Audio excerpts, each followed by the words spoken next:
आप जिनसे प्रेम करते हैं, सदा उनके समीप रहना चाहते हैं, नहीं चाहते कि कभी अपनों से दूर होना पड़े, बिछड़ना पड़े। परंतु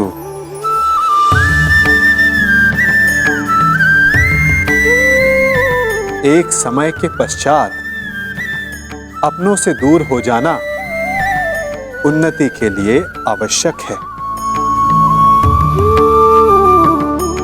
आप माता पिता हैं ना? यदि आप अपनी संतान के जीवन के हर पग पर उनका मार्गदर्शन करते रहेंगे तो आपकी संतान स्वयं मार्ग चुनना कैसे सीखेगी? मार्ग के कांटों से स्वयं को बचाना कैसे सीखेगी? इसीलिए एक समय के पश्चात अपनों से बनाई गई दूरी सदा लाभदायक रहती है। असंभव महाराज, असंभव। मुझे तो स्वयं के कानों पर विश्वास नहीं हो रहा है। जिन महाबली भीष्म ने हस्तिनापुर के सुरक्षा के लिए प्रतिज्ञा की थी, वही आज विभाजन की बातें करने लगे हैं।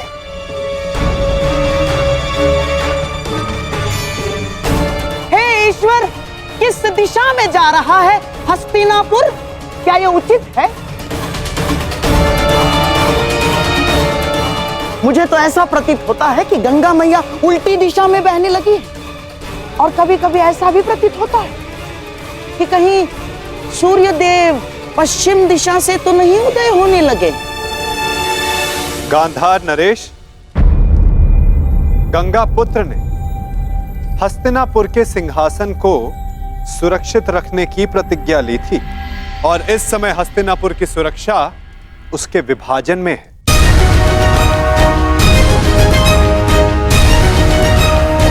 और आप तो कुरुपुत्रों के मामाश्री हैं। आपसे अधिक ये कौन समझ सकता है कि साथ रहने में किसकी कितनी हानि, और ये भी समझ सकते हैं कि यदि एक बार अग्नि प्रज्वलित हो उठी तो उसे शांत करना कितना कठिन है, विशेषकर विद्वेष की अग्नि। वासुदेव, मैं तो शांत। शकुनी, शांत। विदुर, तुम्हारी नीति क्या कहती है इस विषय में?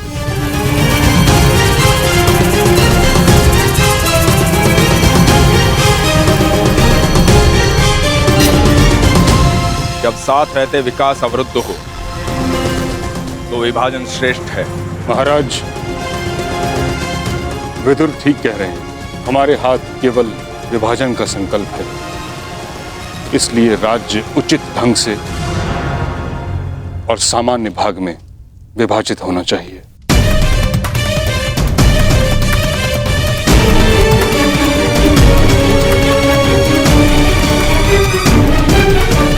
मामाश्री, मैं ये विभाजन यहीं समाप्त कर दूंगा। अभी अपने गदा के एक ही प्रहार से इन पांडवों का सिर और सब दोनों चूर कर दूंगा। अभी देखिए। शांत हो जाओ मेरे होने वाले सम्राट, शांत हो जाओ। देखो, जो काम सुई से हो सकता है उसके लिए तलवार नहीं उठाई जाती। पांडवों को ऐसा विकल्प दूंगा विभाजन का कि वो उसे अस्वीकार कर देंगे, समझ गए?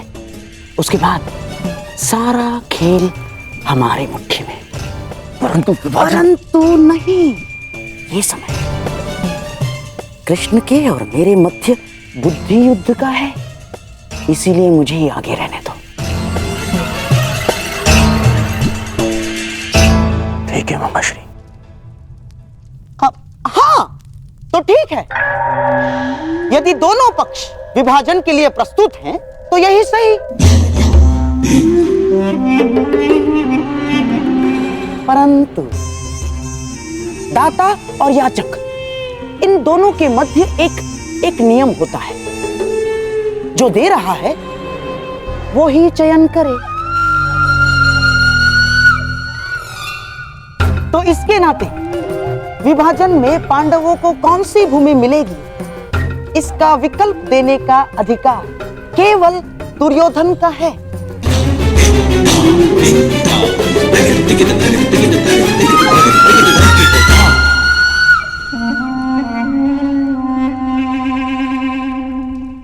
तो कहिए गांधार राज, क्या सुझाव है आपके पास? यदि पांडव विभाजन चाहते हैं तो हम उन्हें खांडव प्रस्थ देते हैं।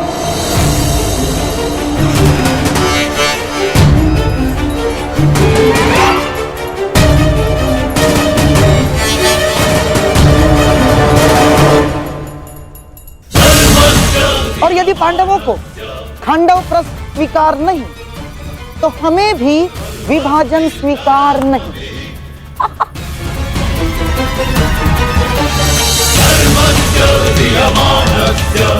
हाँ, तो पांडव यहीं रहे अपने भाइयों के साथ प्रसन्नता से।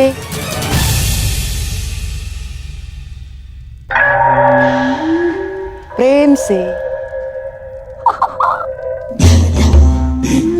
और सेवा से। यह अन्याय है गांधार राज।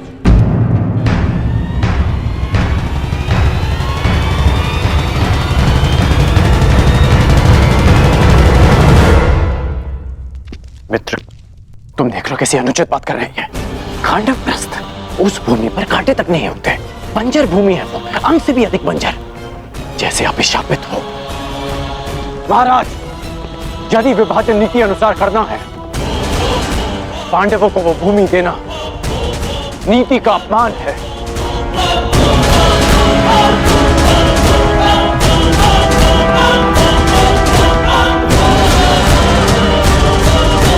तुम दुर्योधन के मित्र हो या शत्रु? सदैव उसका अहित बोलते हो। मैं वही करता हूं जो मेरे मित्र के हित में हो, और मैं नहीं चाहता कि आपके एक और कुचक्र में फंसकर मेरा मित्र स्वयं को सदा के लिए इतिहास में अन्यायी सिद्ध कर दे।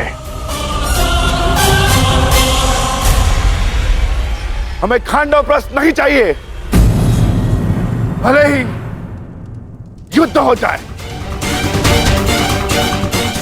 युद्ध से कौन भयभीत है विरकोधर? दान में मिले बछड़े के दांत नहीं गिने जाते। क्षत्रिय दान नहीं लेता, युद्ध करके अपना अधिकार प्राप्त करता है। अर्जुन,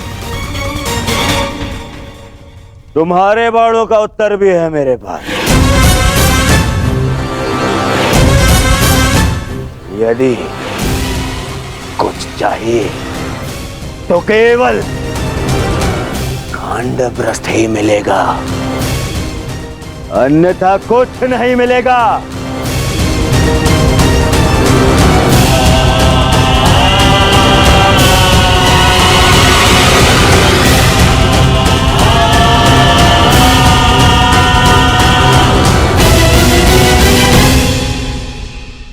मित्र, इस अन्याय का भाग मत बनो। अन्याय? अपना अधिकार पाने में कोई अन्याय नहीं है मित्र। राजा, राजा मेरे पिता हैं, इसीलिए हस्तिनापुर पर केवल मेरा और मेरा अधिकार है। इस राज्यसभा में अब या तो उन्हें वो मिलेगा जो मैं चाहता हूं, अन्यथा वो जिसकी तुम्हें आकांक्षा है, और वो युद्ध है, युद्ध। इसलिए मामा श्री जो कर रहे हैं उन्हें करने दो। परंतु यदि पांडवों ने खांडव प्रस्थ स्वीकार कर लिया तो क्या करोगे?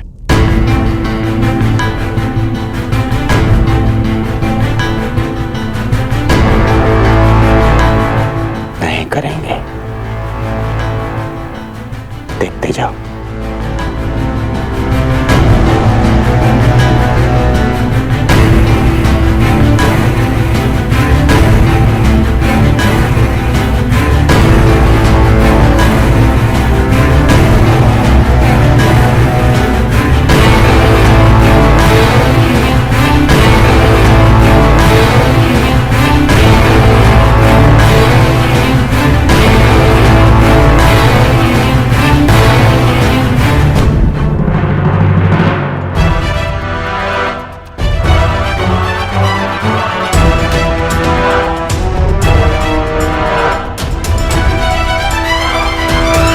यदि खांडव प्रस्थ देकर मेरे अनुज दुर्योधन को संतोष मिलता है तो हमें खांडव प्रस्थ स्वीकार है।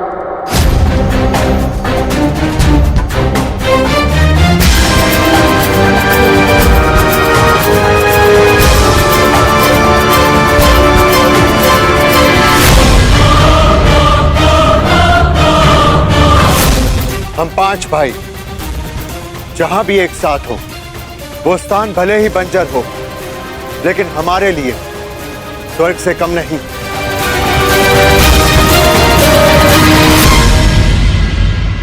यदि प्रिय युधिष्ठिर को ये स्वीकार है तो हस्तिनापुर नया राज्य बनाने में तुम्हारी सहायता करें।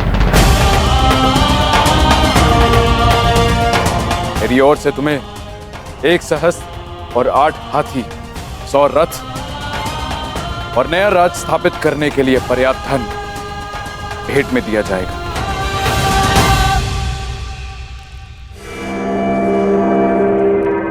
परंतु पुत्र,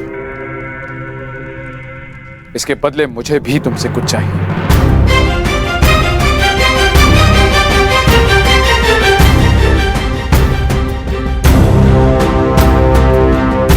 मैंने कौरवों और तुम में कभी भी पक्षपात नहीं किया।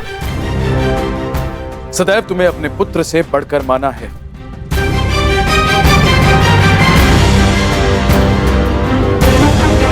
तुम 5 भाई सर्वशक्तिशाली हो।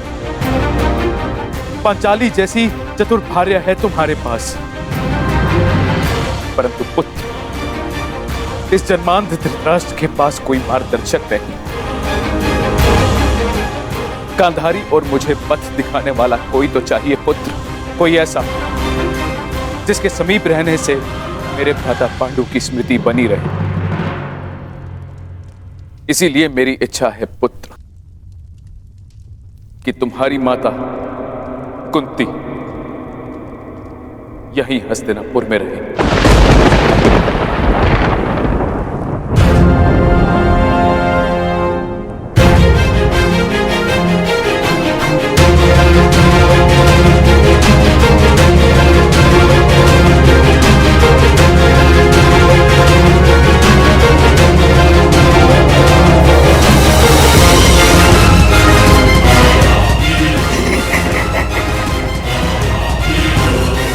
बहुत अच्छे महाराज, बहुत अच्छे।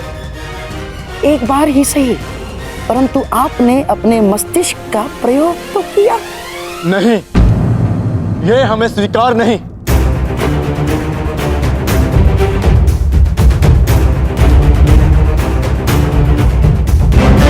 हाँ, यदि यही विभाजन की शर्त है तो हमें स्वीकार नहीं चाहिए पिताश्री। महाराज, आप ऐसी शर्त क्यों रख रहे हैं? क्यों एक माता को अपने पुत्रों से दूर कर रहे हैं आप? मैं कुंती को पांडवों से दूर नहीं कर रहा हूं अंगराज। मैं पांडवों को सदा अपने समीप रखने की कोशिश कर रहा हूं।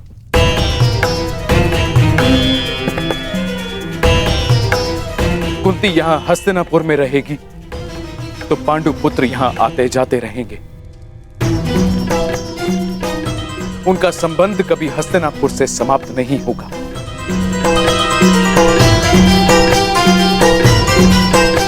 मेरी आंखें देख नहीं सकती, परंतु पांडु पुत्रों का स्वर मुझे सुनने को तो मिलता रहेगा।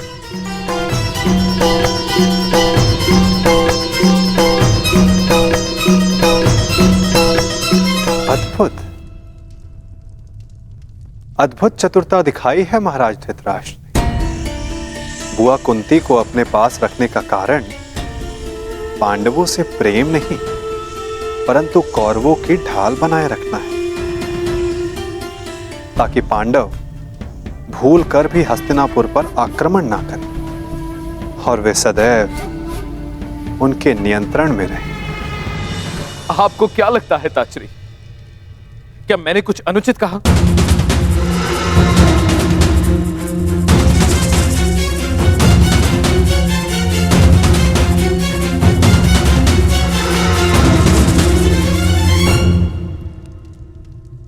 हम अपनी माता के बिना नहीं जाएंगे। भले जो भी हो, माता हमारे साथ ही जाएंगी। मैं कहाँ रहूंगी? ये निर्णय लेने का अधिकार मेरा है। मुझे ताजश्री और गांधारी दीदी के साथ रहना स्वीकार्य है।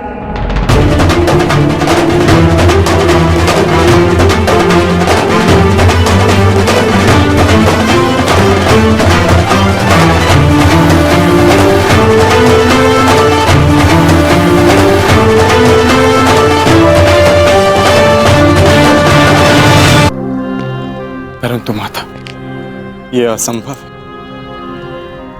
हम आपके बिना नहीं जा सकते। ये मेरी आज्ञा है भीम।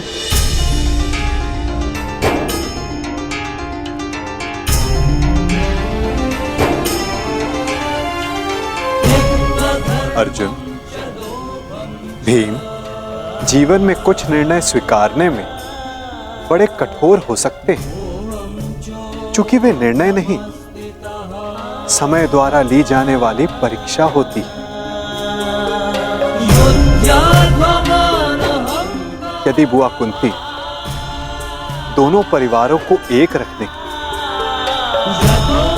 महाराज धृतराष्ट्र की इच्छा पूर्ण करने के लिए इतना बड़ा बलिदान दे रही है, तो आप सबको इसका सम्मान करना चाहिए।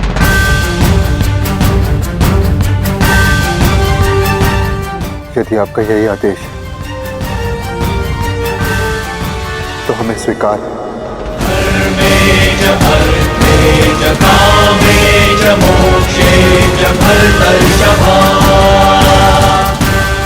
पितामह और माता से दूर रह पाना कठिन और कष्टप्रद होगा, परंतु आपकी इच्छा पूर्ति के लिए हम आपको छोड़कर खांडवप्रस्थ जाएंगे।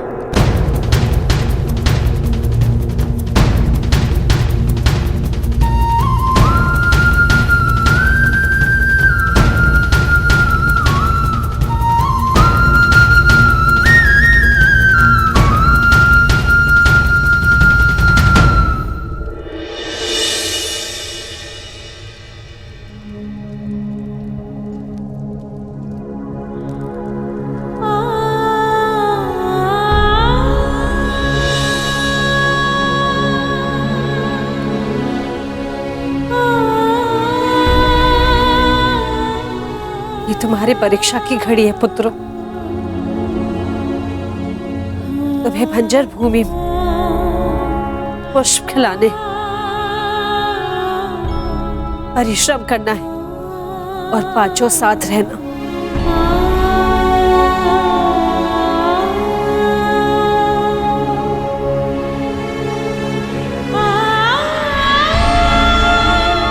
पुत्री पांचाली,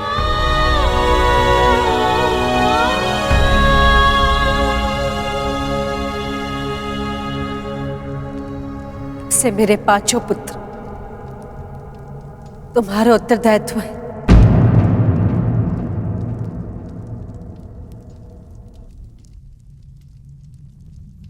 युधिष्ठिर तो सज्जन है, परंतु अर्जुन कभी अपने मन की बात स्पष्ट नहीं करता, इसलिए उसका मन समझने का प्रयास करना। और भीम तो नटखट है, उद्दंड है और इसके भोजन का विशेष ध्यान रखना। नकुल और सहदेव कहने के लिए माद्री के पुत्र हैं, लेकिन मैंने उन्हें भीम और अर्जुन से कभी कम प्रेम नहीं किया।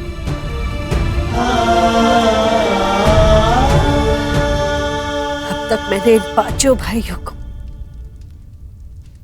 एक रखा, अभी उत्तरदायित्व तुम्हारा है या किसी नहीं।